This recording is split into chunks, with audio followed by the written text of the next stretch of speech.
तळणखोप येथील पेंढ्याच्या गोदामाला शॉर्ट सर्किटमुळे भीषण आग.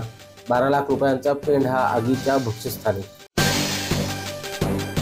पेण तालुक्यातील तळणखोप येथील लक्ष्मी हॉटेलच्या बाजूला असलेल्या यशोधन घरत आणि संतोष घरत यांच्या पेंढ्याच्या गोदामाला शॉर्ट सर्किटमुळे भीषण आग लागल्याची घटना घडल्याने खळबळ उडाली होती.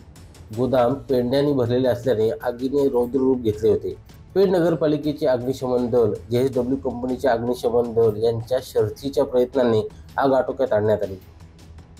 या आगीमध्ये गोदामातील 12 लाख रुपयांचा पेंढा जळून खाक झाला आहे.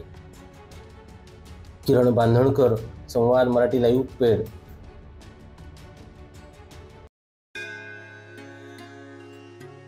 श्री गणपती संस्थान महड, तालुका खालापूर, जिल्हा रायगड. श्री वरद विनायकाच्या भक्तांसाठी भक्त निवासाची सोय, स्वच्छता आणि 24 तास गरम पाणी. CCTVची नजर.